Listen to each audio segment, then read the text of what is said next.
last week or so when we've been, cleaning up what we do. But, we're certainly not going to hesitate to throw him in. I don't think he'd play a ton of minutes. Certainly not a ton of minutes in a row. But, if we have to buy 2 or 3 minutes here or there, we feel very comfortable throwing him in there.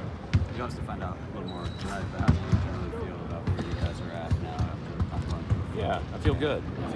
This is, to me, this time of the year is, obviously it is exciting. It's fun. You're ready to play against other people for real. But in a lot of ways, it's information gathering. So you're going to learn a lot about ourselves, even all the way through this week, right? 3 games in 4 days, totally different styles every night. And it's going to be great for us to learn what we need to do to get better.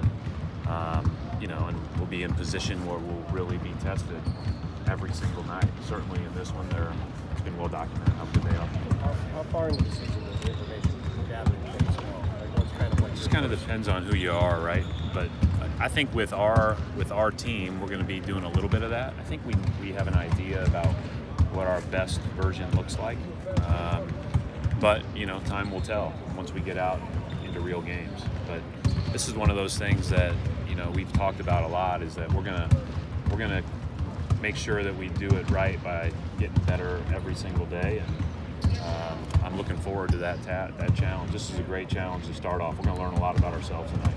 I know Kemba's about as close of a Mike replacement as his predecessor was in terms of fitting in with what you guys do. But how long do you think it'll take for kind of that group to gel together in terms of knowing where they want the ball?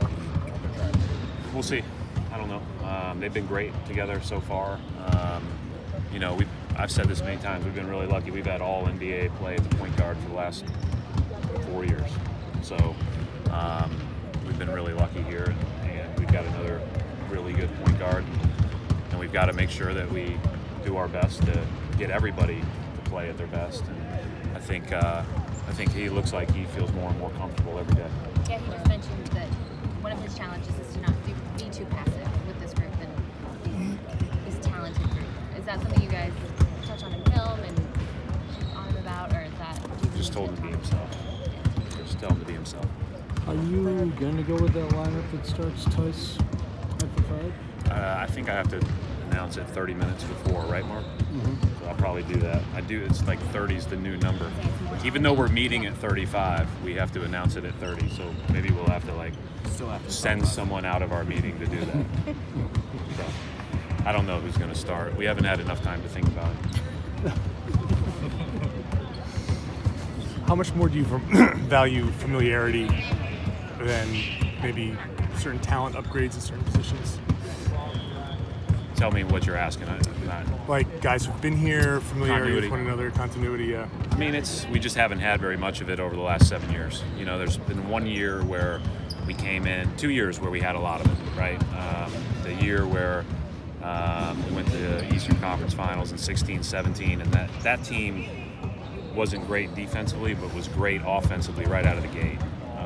And really the whole year, they really played well together, got better defensively as the year went on.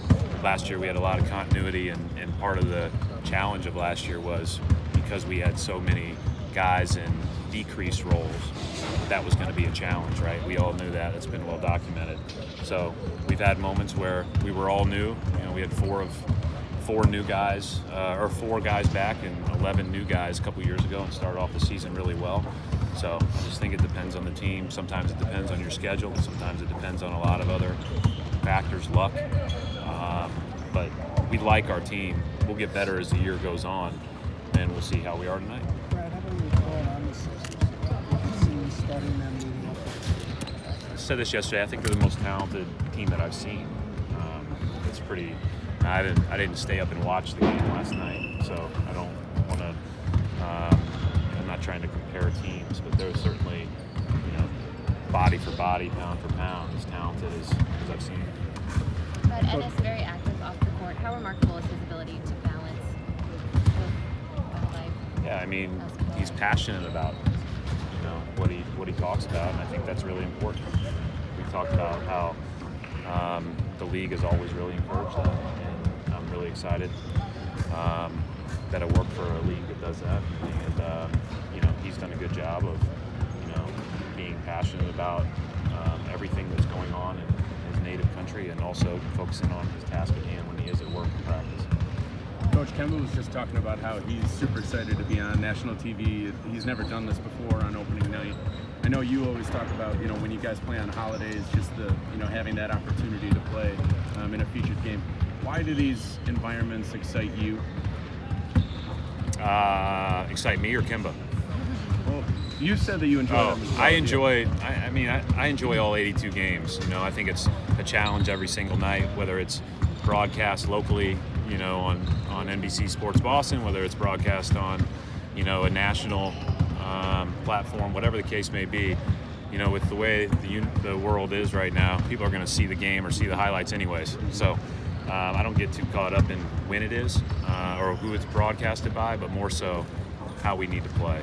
It's obviously first night's always exciting. Christmas Day is always exciting. There are some special ones sprinkled in there.